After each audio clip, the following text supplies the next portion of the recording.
നല്ല അടിപൊളി beef roast. നിങ്ങൾക്ക് അതിന്റെ തിക്നെസ് കണ്ടാൽ തന്നെ മനസ്സിലാവും. നമ്മളെ ഹോട്ടൽ സ്റ്റോറീസിന്റെ പാർട്ട് 9 വീഡിയോ ആയിട്ടാണ് ഇന്ന് വന്നിട്ടുള്ളത്. കുറച്ച് ദിവസമായി ഞങ്ങൾ വീഡിയോ പോസ്റ്റ് ചെയ്തിട്ട് അതിന്റെ കാരണം പറയാം. അതിനു മുമ്പായി ഈ കാണുന്ന ചിക്കൻ പെരട്ട് അബൂക്കാസ് പർദീസ് എന്നാണ് ഞങ്ങൾ ഇതിന് പേരിട്ടിട്ടുള്ളത്. ഇത് ഞങ്ങളുടെ ഒരു സിഗ്നേച്ചർ ഐറ്റം ആണ്. അതുപോലെ ഈ കാണുന്ന അടിച്ച ചായ, ഈ 3 ഐറ്റംസ് ആണ് നമ്മുടെ കൊച്ചു ഹോട്ടലിൽ ആരും കുറ്റം പറയാത്ത, വരുന്നവരിൽ 100% ആൾക്കാരും കഴിച്ച് ഇഷ്ടപ്പെടുന്ന ഐറ്റംസ്. അതുപോലെ ഈ ഞണ്ടൊക്കെ ചോദിച്ചു വരുന്ന ആൾക്കാരുണ്ട്, പക്ഷെ ചിലപ്പോഴൊക്കെ കംപ്ലൈൻസും വരാറുണ്ട്. അങ്ങനെ ഒരുപാട് ഐറ്റംസ് നമ്മളെ മെനുവിലുണ്ട്. കൂടുതലും നമ്മുടെ പ്രദേശത്ത് ഇല്ലാത്ത ഐറ്റംസ് ആണ് നമ്മൾ മാക്സിമം ആഡ് ചെയ്യാൻ വേണ്ടി ശ്രമിച്ചിട്ടുള്ളത്. നമ്മൾ എന്തുകൊണ്ടാണ് വീഡിയോ ഇടാൻ ഇത്ര ഗ്യാപ്പ് വന്നതെന്ന് ചോദിച്ചു കഴിഞ്ഞാൽ നമ്മളൊരു മാനേജർക്ക് വേണ്ടി വെയിറ്റ് ചെയ്യായിരുന്നു. മൂപ്പര് ചാർജ് എടുത്തിട്ട് ആദ്യം തന്നെ പറഞ്ഞത് നമുക്ക് യുണീക്ക് ആയിട്ട് ഒരു മസാല വേണമെന്നാണ്. അങ്ങനെ മൂപ്പരുടെ ഗുരുക്കന്മാരൊക്കെ വിളിച്ചു. എല്ലാവരും ഏകദേശം 5 സ്റ്റാർ റെസ്റ്റോറന്റിലൊക്കെ വർക്ക് ചെയ്യുന്നവരാണ്. അവര് ആ മസാല പറഞ്ഞു കൊടുത്തു. അതാണ് ഇപ്പൊ നമ്മൾ യൂസ് ചെയ്യുന്നത്. നമുക്ക് ഹോൾസെയിൽ പോയിന്റിൽ നിന്ന് കിട്ടുന്ന പല കമ്പനിയുടെ മസാലകൾ ഉപയോഗിച്ച് കഴിഞ്ഞാൽ നമ്മളെ ഓരോ ദിവസത്തെ ടേസ്റ്റിലും വ്യത്യാസം ഉണ്ടാവുന്നതാണ് മൂപ്പരുടെ വാദം. ആ പറഞ്ഞത് 100% ശരിയാണെന്ന് കഴിഞ്ഞ ഒരാഴ്ചത്തെ നമ്മളെ ഭക്ഷണത്തിൽ നിന്നും മനസ്സിലാക്കാൻ പറ്റുന്നുണ്ട്.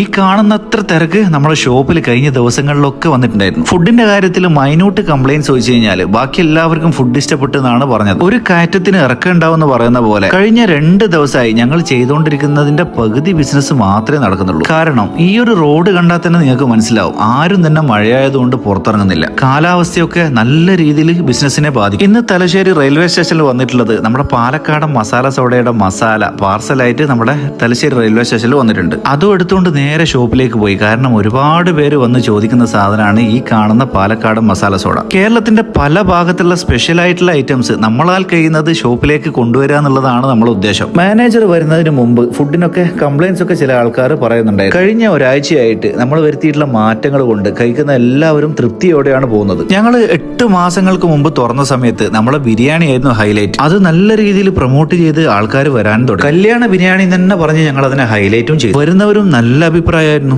ബിരിയാണി വെച്ചുകൊണ്ടിരുന്നതും കല്യാണ പണിക്കൊക്കെ പോയിക്കൊണ്ടിരുന്ന ആളായിരുന്നു. മൂപ്പര് ആഴ്ചയിൽ 5 ദിവസം നല്ല രീതിയിൽ വെച്ച് കഴിഞ്ഞാൽ 2 ദിവസം ഇഞ്ചിയോ അല്ലെങ്കിൽ മസാലയോ കൂടിയിട്ട് ആൾക്കാർ നെഗറ്റീവ് പറയാൻ തുടങ്ങി. കാരണം നമ്മൾ അത്രക്ക് ഹൈപ്പ് കൊടുത്തുകൊണ്ടാണ് നെഗറ്റീവ് വരാൻ തുടങ്ങിയത്. ആഴ്ചയിൽ 5 ദിവസം നല്ലത് കിട്ടിയവരുണ്ടല്ലോ, അവരിപ്പോഴും ആ ബിരിയാണിക്ക് വേണ്ടി അന്വേഷിച്ച് വരുന്നുണ്ട്. കഴിഞ്ഞ വീഡിയോയിൽ ഒരാൾ കമന്റിൽ കളിയാക്കി ചോദിച്ചിട്ടുണ്ടായിരുന്നു, ആ ആതൃപ്പത്തിന്റെ ബിരിയാണി ഇപ്പോഴും ഉണ്ടോ എന്നുള്ളത്. മൂപ്പർ അറിയുന്നുണ്ടോ നമ്മളെ അവസ്ഥ? നല്ലത് കൊടുക്കാൻ നമ്മൾ മാത്രം വിചാരിച്ചിട്ടും കാര്യമില്ല. പക്ഷെ ഇപ്പൊ നമ്മൾ വൈകുന്നേരം 6 മണി 7 മണിക്കാണ് ബിരിയാണിന്റെ ദം ഓടിക്കുന്നത്. അതിനെ ഞങ്ങൾ കല്യാണ ബിരിയാണി എന്നൊന്നും അവകാശവാദം ഉന്നയിക്കുന്നില്ല. അത് നിങ്ങൾ വീട്ടിൽ നിന്നൊക്കെ കഴിക്കുന്ന ടൈപ്പ് തരക്കേടില്ലാത്തൊരു ബിരിയാണി തന്നെയായിരിക്കും. കഴിഞ്ഞ ദിവസം ബിരിയാണി കഴിച്ചിട്ട് ഇഷ്ടപ്പെട്ടിട്ട് നമുക്കിതാ 30 ബിരിയാണിക്കുള്ള ഓർഡർ തന്നിട്ടുണ്ട്. ഇനിയും പറയാൻ ഒരുപാടുണ്ട്, അടുത്ത പാർട്ടിൽ പറയാം. അപ്പൊ നമ്മുടെ ഷോപ്പ് മറക്കണ്ട, കൂത്തുപറമ്പ് എയർപോർട്ട് റോഡിൽ പഴയ നേരത്ത് SBIന്റെ നേരെ മുന്നിലുള്ള അബൂക്കാസ് തട്ടുകട.